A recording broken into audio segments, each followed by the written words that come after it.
Welcome to another episode of the Burg Podcast, where we talk about all things Hattiesburg, Mississippi. Also known as the Hub City or just the Burg, Hattiesburg is a bustling town in southern Mississippi. It's an educational, cultural, business, and medical hub for the region, and we're pleased to share stories from our community. On today's episode of the Burg Podcast, we are focusing on the art and passion that drives people to journalism. Amari Anderson interviews Delaney Dukes with WDAM to kick off this episode. I am Amari Anderson for the Burg Podcast. For this special interview, you'll be hearing from the one and only Delaney Dukes. Delaney is a multimedia journalist and news reporter for WDAM. Hi, Delaney. Hi. So, can you tell us about your journey to becoming a news reporter and what inspired you to pursue this career? Yeah, I kind of weird. I kind of said from a very young age that I was going to be a news reporter. I wanted to be a news reporter. And when I was like in high school, 14, 15, I was doing speech and debate. I was doing the theater, show choir, all that kind of stuff. And I kept being like, I'm going to be a reporter. I want to be a news reporter. And so I went through high school. Everybody thought I was crazy, you know, and I get into college and, you know, I end up pursuing that and I ended up in the career, which is super awesome. COVID kind of screwed that up for me. Yeah. I had to get an internship to graduate and I couldn't get one because of COVID. Mm-hmm. I was supposed to start one at WDAM in March of 2020. So I could never get an internship anywhere in my last trimester at Cary. They were like, you have to get an internship or you cannot graduate. And I was like, oh, absolutely not. I'm graduating. So I ended up being able to get an internship at the Fox 23 in Hattiesburg. And I finished out college, I graduated, and then they offered me a job. I took the job. I worked there for about a year and a half, a little over a year and a half.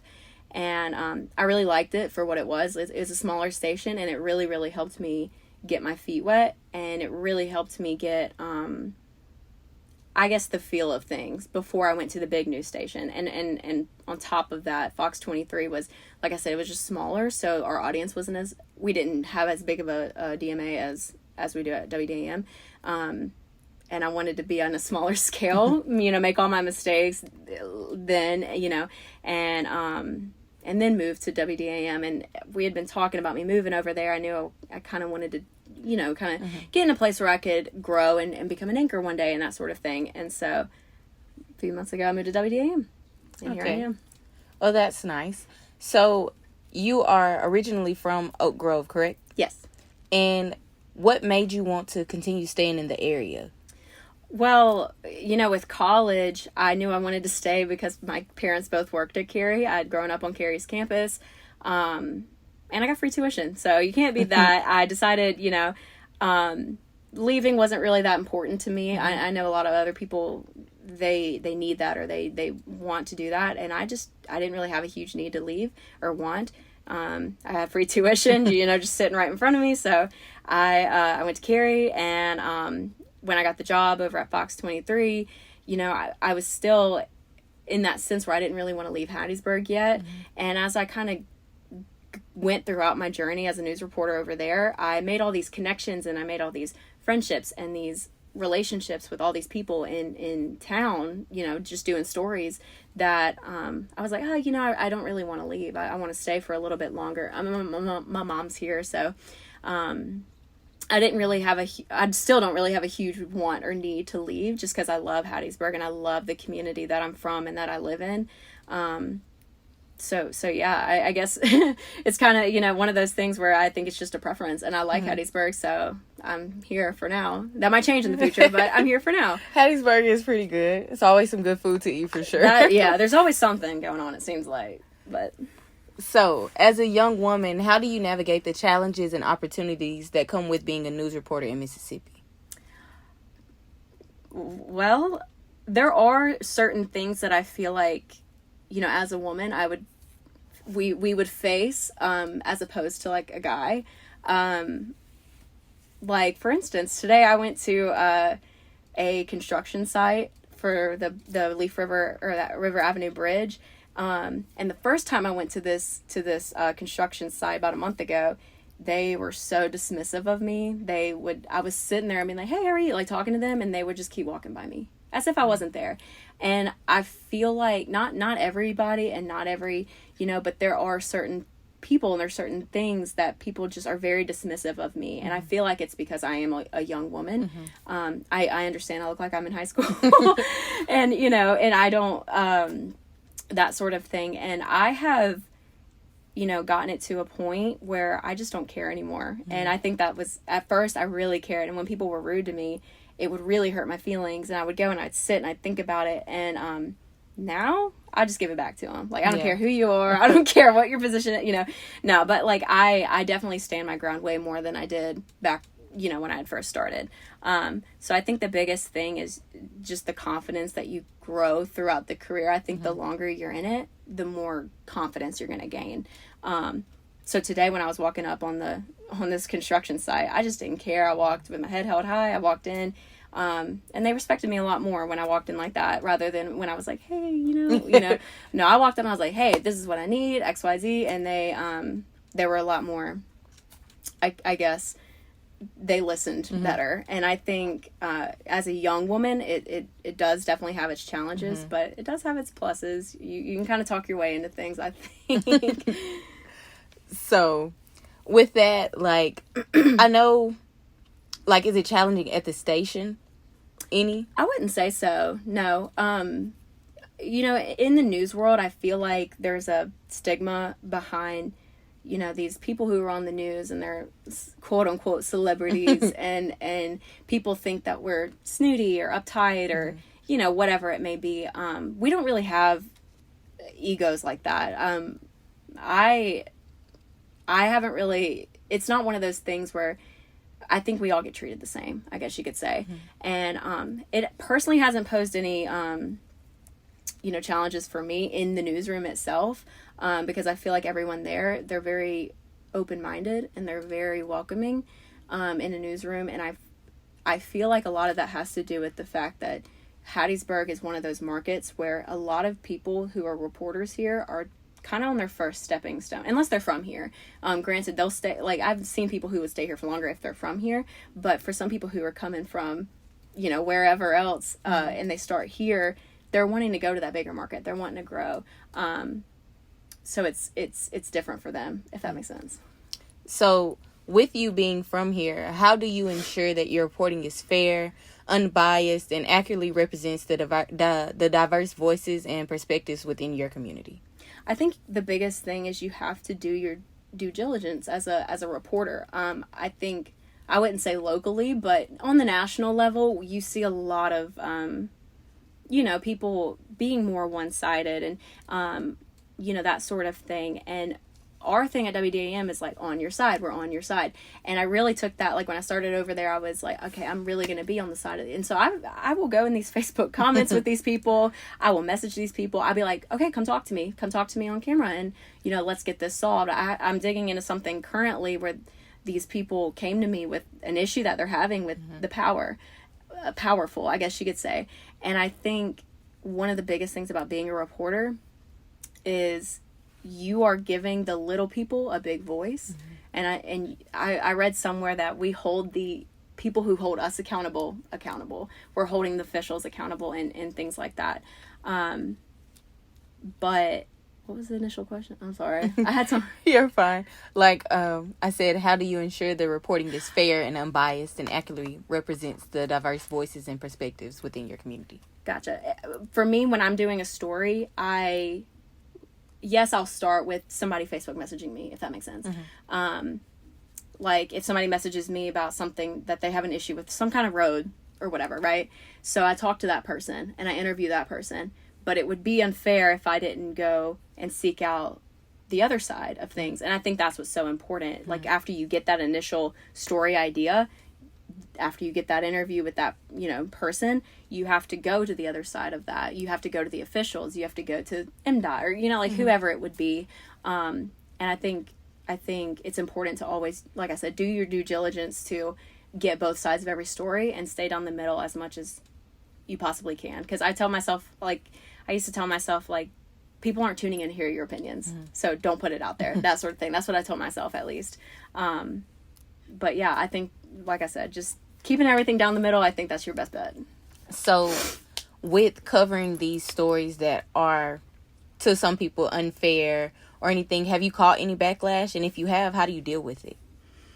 I think that, whatever story you're doing, no matter what, there will be those people, that one person or this group of small people who have something negative to say.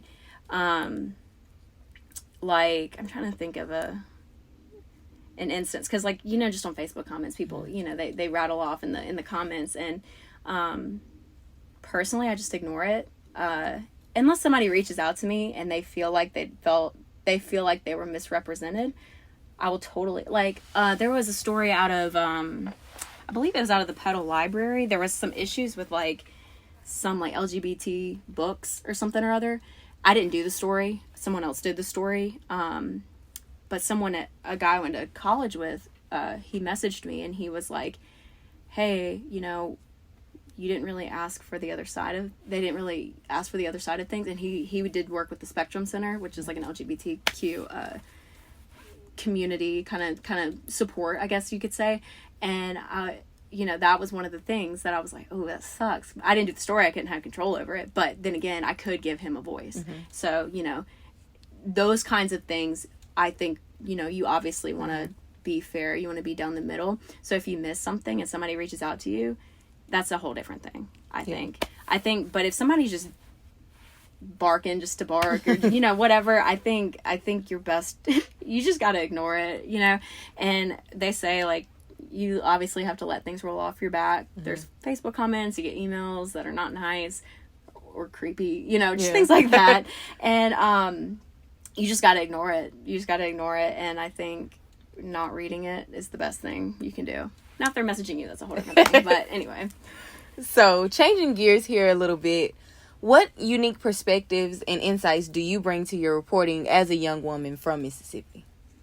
I do often say that when it comes to a reporter, for me, for instance, as a reporter who's from the area, I feel like, not that the other reporters don't care, because they do care about their job, but I feel like if you're from a community, you have more of a connection. Heart in it. Mm-hmm. Yeah. And when I tell these stories, for work and everything, hardly ever do I do a story where I just don't know anybody mm-hmm. connected to the story. You know what I mean? Granted, it happens, but, I think me being from here helps me with that connection with mm-hmm. things. And it's a small town, it's a small world, and you get to talking to somebody and it turns out you went to the school with their cousin or, something crazy like that. Or they know your parents, mm-hmm. that sort of thing. And I think it's easier because I feel like if I went to a town where I didn't know anybody and say I need a doctor for this interview, mm-hmm. I don't know any doctors, in a different town, but here I know exactly who I can call or text. It's easy to find people to reach out to and stuff like that. Mm-hmm. And if you're wanting to get a perspective on things, it's easier I think it's easier because I'm from here and I know people, I know I can ask somebody who can ask somebody else to, that sort of thing. But mm-hmm. I think, definitely the I guess the heart in it mm-hmm. that you have when you're from here. I could understand that. I definitely do. But we're almost done here. So to wrap things up, what is some advice that you could give to young journalists or aspiring reporters coming up in this industry? Coming up in it, my biggest thing I wish I would have told myself when I was younger is to ignore what everybody else has got to say. When you grow up and you're 14, 15 years old and you're like, I want to be a reporter, I'm going to be on TV, I'm going to be a news anchor, people think you're crazy. And I actually, one time I used to work at a pizza place in high school and a manager there was so ugly to me, always so ugly. And one time we were talking about what we were going to do and everything, and I was like, oh, well, I'm going to be a news reporter. And he was like, they're not going to put you on the news. And I was like, why? And he was like, they don't put ugly girls on TV. Oh, wow. Just things like that. And obviously that hurts you when you're like 16 years mm-hmm. old. But I had to learn how to just ignore everybody. Just, even not even family necessarily, but people think you're crazy. When you come and you're like, I'm going to be on TV, people think you're crazy. And so for that, I would say ignore that. And my other, when it comes to the actual work, I think that my biggest advice is to go easy on yourself. I'm very critical. I'm a perfectionist. I mess something up, even if it's like 1 second of a blackout, or a jump cut or something like that. Like, it drives me absolutely nuts, and I beat myself up over it, and I still do it to this day. But when I was new and I just didn't know, it's harder to not beat yourself up as much when you're versed in it, because you're like, oh, why did I do that? Why didn't I do this?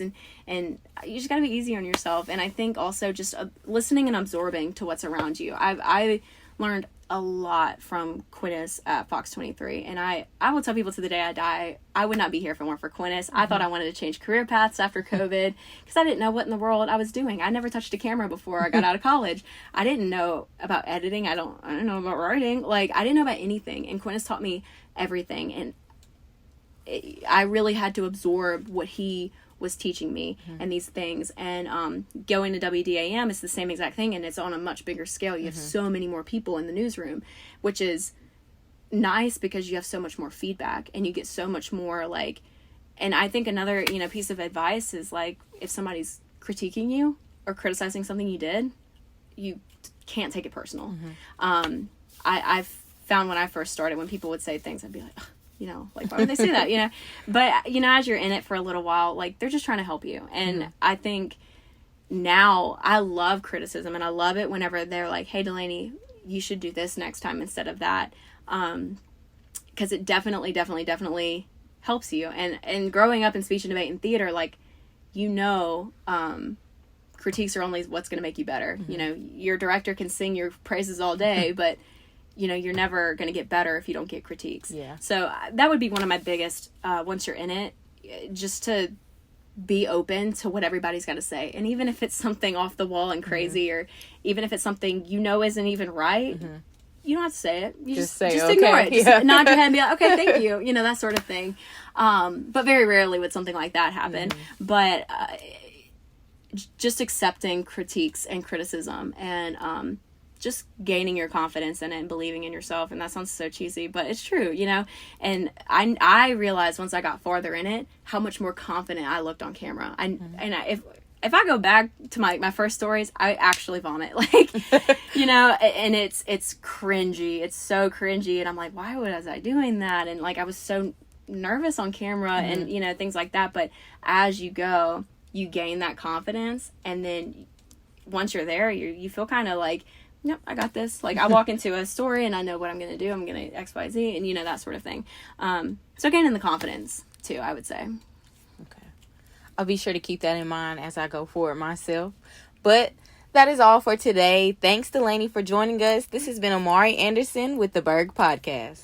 Next up, Amaya Norman has a personal essay offering insight into how she fell in love with journalism. Growing up, I always thought differently than other kids. Instead of watching goofy videos on YouTube or going out to events, I would watch CNN with my grandparents in the living room to stay informed about what was going on. My grandfather will always tell me, the more knowledgeable you are, the more likely you are to make a positive impact on the world. He will always speak to me about politics and how important it is to know your laws as a Black woman in America. We would talk about politics so much that I once thought becoming a politician was my dream. One day, I decided to get a journal so I could write down my thoughts. The fact that I was always writing about politics has made me fall in love with writing. I loved how I could take a piece of paper and pen and create something so influential. In high school, my teachers would read my papers and encourage me to go into politics after I graduate. As I began college, I decided to major in political science, believing that was a career path for me. Every day, I went to class stressed and uncertain about my future, and even began questioning whether being a defense attorney was right for me. Although I wanted to help people and be a voice for those who are unable to, I was unsure of how I could accomplish this. It was one day that I met with one of my law professors who specialized in race and ethnic politics and is also a journalist himself. He wanted to discuss more about my food desert research project. In addition, he suggested I contact these owners and interview them for this project in order to get a deeper understanding. As he told me these things, I thought, How was I going to locate these people who no longer lived in that area? As soon as the meeting was over, I started researching, gathered my questions, and started on my hunt. Finally, I was able to contact the person whose grocery store closed in a rural area, and he was more than willing to talk with me. On the following day, we met outside his new workplace and sat at this round red table to talk about his life story. Immediately, I asked, "So tell me about yourself." He grabs a cigarette and lights it, then began talking about his life story and why he decided to establish a grocery store in a low-income neighborhood. He said how there are a lot of older people in these towns who fight with illnesses and struggle to travel far and wide in order to get the proper resources that they need. Putting a grocery store in this rural area was a way to help the needy. As we continued talking about his history and his passion, it hit me. My desire to become a journalist was made clear to me after listening to him speak. I wanted to meet new people and find out what their history was all about. The two of us sat for hours discussing his story as we became comfortable with each other over the course of the conversation. After the interview ended, he looked at me and said, "Thank you for listening to my story." No one ever sat down with me to listen to my side. In that instant, I knew that it was it.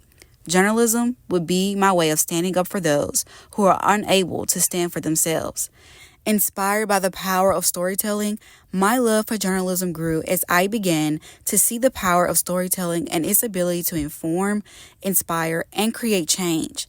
It is what drives my journalists to report the truth and shed light on important issues.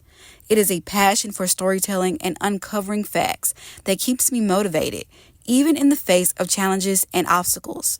Eventually, I joined the Southern Miss Student Media and became an anchor and reporter. This decision allowed me to grow as a storyteller and, most importantly, as an inspiring journalist. This love I have for journalism inspires me to make a change in the communities, hold those in power accountable, and inform the public about what is going on in the world. Through my experience of interviewing and writing, I have developed a deep appreciation for the role of journalism in society and the responsibility that comes with it. It became clear to me that it was not just a career, but a calling that used the writing words to make a positive impact on the world. Journalists understands the weight of their words, the impact that their reporter can have on individuals, communities, and even entire nations. As an upcoming journalist, through my work, I hope to inspire critical thinking and promote a better understanding of the world we live in. I am Amaya Norman for the Burg Podcast. For our final segment, Carlton Wade was a journalist with a specialty in hip-hop. He wrote for several hip-hop publications and interviewed a significant number of artists. Kennedy Drink has more on this story. Carlton Wade is a professor at the University of Southern Mississippi. He teaches reporting and media writing in the School of Media and Communication. He always knew he had a passion for hip-hop culture. He has interviewed well-known rappers such as T.I., Rick Ross, Lil Wayne, 3 6 Mafia, Master P, Birdman, Scarface, and several more. He loves hip-hop and found that if you write about an artist, you get music for free and early. He wrote for several well-known hip-hop magazines. For instance, he wrote for The Source for 7 years. He decided to pursue the career to get close to his favorite rappers. He succeeded in this goal when he learned the dangerous life of rapper Soulja Slim. I remember the police said that people out here that want to kill him, if you with him, they're going to kill you too. They said, you get the story from him and you get away from this guy. He's a murderer. He's known for several murders around the city. Yes. When they catch him, if you with him, they're going to kill you too. Get your story, get away from this guy. Well, he got killed a few months later. Carlton Wade has been in several terrifying situations while interviewing. However, he remained in control of his emotions effectively to get the job done. One of these frightening interviews was with rapper Project Pat, in which he took him to the roughest areas in Memphis, Tennessee. Wade saw where Pat witnessed his first murder at only 8 years old. He then was taken to another area where a friend of Pat's mother was murdered due to ransom. You know, like, well, why you got me here? Well, you saw your first murder. You know, a bully, for example. if someone's picking on you, you don't let them know that they're getting to you. You just don't let them know that they got the best of you. Sort of thing with hip-hop. Not every interview had Carlton Wade concerned about his safety. One day, he had to get his sick son from school, which caused him to be late for his scheduled meeting with rapper T.I. T.I.'s publicist warned him that T.I. had been livid with the Source magazine company because they kept disappointing him. After he got his son, he got an unexpected reaction from T.I. I'm thinking he's going to just bite my head off. The first thing he said, hey, man, how's your son? And he invited me to his house. During the photo shoot, he got on his jewels and stuff. He's regular T.I. Later on that night, his furniture downstairs in the basement is broken up. Carlton Wade experienced everything he had dreamed of as a hip-hop journalist. What makes him exceptionally different from other journalists is that he writes for people who hate to read. His writing and interviews have served as a source for many to learn about artists' lives. I'm Kennedy Drake, reporting for the Burg Podcast. Thank you for tuning in to the Burg Podcast. This podcast is totally produced by students in Dr. Dave Davies' MCJ 344 podcasting class in the School of Media and Communication at the University of Southern Mississippi. Producers for this episode are Madison Calkins, Sydney Stokes, Michaelan Williams, and Denari Washington. Music from Upbeat. See the link in our About page for more information. Cover artwork by Madison Calkins and Greta Graves.